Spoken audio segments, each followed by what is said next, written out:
BQ prime Hindi के दर्शकों को मेरा नमस्कार। मैं हूं आगम वकील और हम बात कर रहे हैं मार्केट के एक दिग्गज इन्वेस्टर शंकर शर्मा के साथ।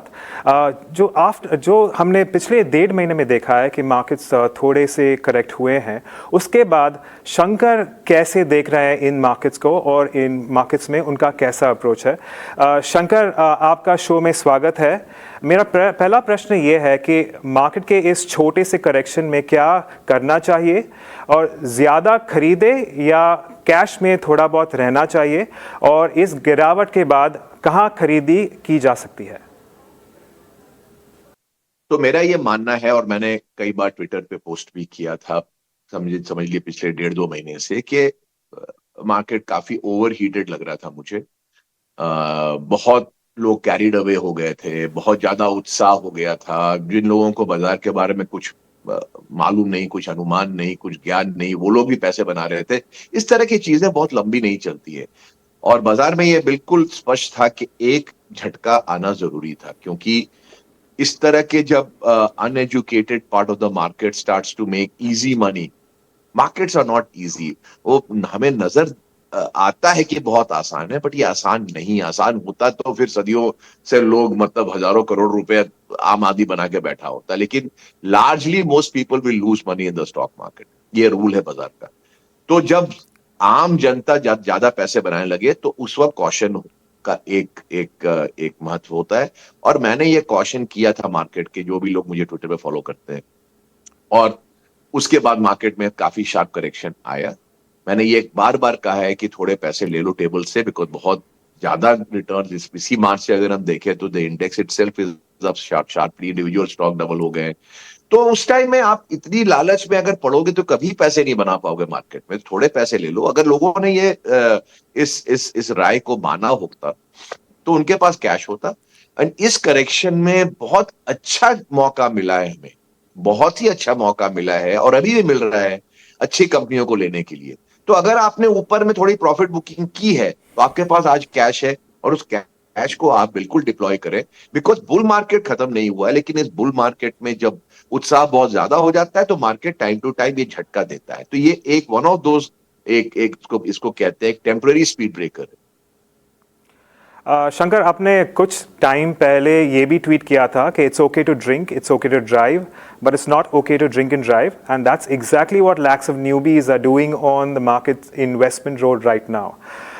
इस वक्त मार्केट में यही हो रहा है कि कई नई इन्वेस्टर्स और ट्रेडर्स बड़ा नुकसान करा बैठे हैं, और एक मार्केट वेटरन के तौर पर आपकी इनको क्या सलाह होगी?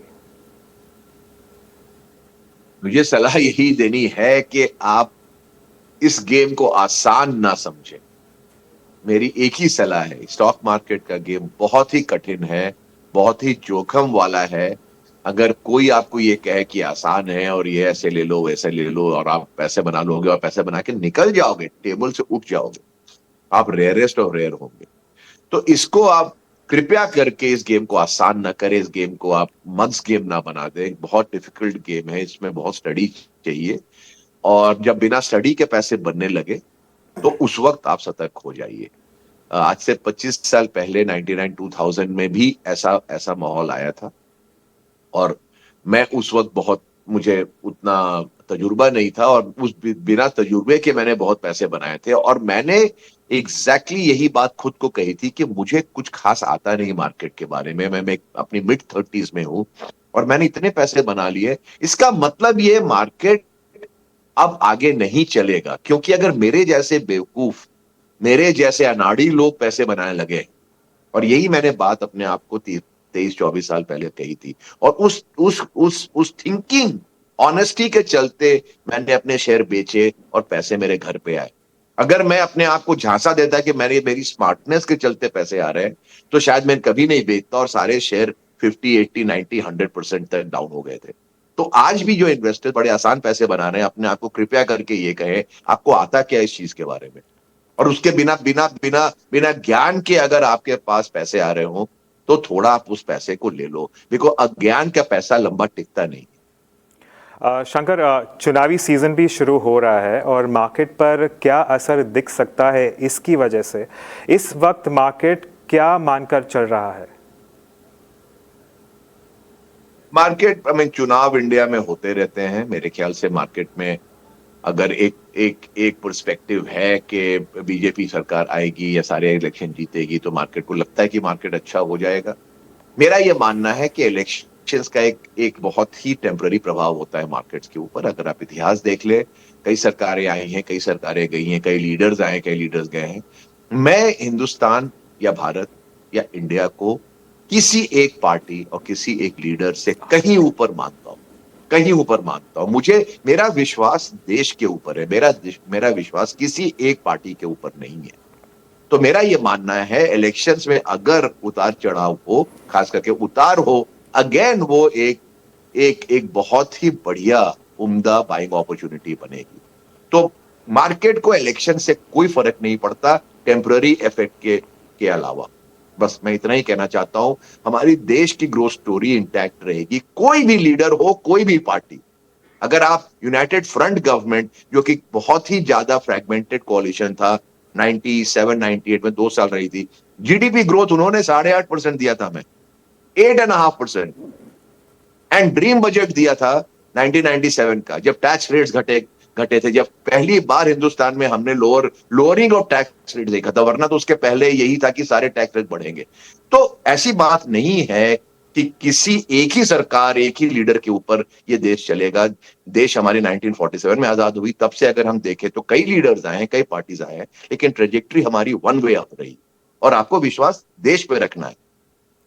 और एक आखिरी सवाल शंकर, आपका यूएसपी ये रहा है कि आप छोटे मजबूत शेयर में ज़्यादा स्ट्रेंथ दिखाते हैं और आपकी पहचान उसमें ज़्यादा है।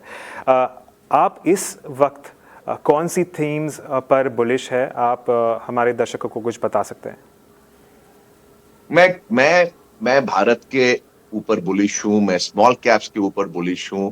मैं कोई थीम्स नहीं खेलता हूं। मुझे कंपनियां मेरे मेथड्स में मिलती हैं, चाहे पर्सनली मिलती हैं, चाहे क्वांट मॉडल में मिलती हैं, और मैं उन शेयरों पे डाइवर्सिफाइड वे में इन्वेस्ट करता हूं। और अभी तक भगवान की दया से वो मॉडल बहुत बढ़िया चलता है, जहां मैं machine model and human model दोनों को कंबाइन करके एक कंबाइंड पोर्टफोलियो बनाता हूं। एंड इस मार्केट में भी मुझे कोई भी 1 मिनट के लिए भी डर नहीं लगा है कि यार मैं क्या कर रहा हूं, बड़ा लॉस हो जाएगा। ऐसा कुछ नहीं लगा, क्योंकि डाइवर्सिफाइड पोर्टफोलियो है, वेल रिसर्च पोर्टफोलियो है, वेल कंस्ट्रक्टेड पोर्टफोलियो है। अगर कोई चीजें घटती तो कोई चीजें बढ़ती भी है। इसे मैंने कहा, इस करेक्शन में भी मेरी पोर्टफोलियो अप रही है। इससे ज्यादा मैं और क्या कह सकता हूं।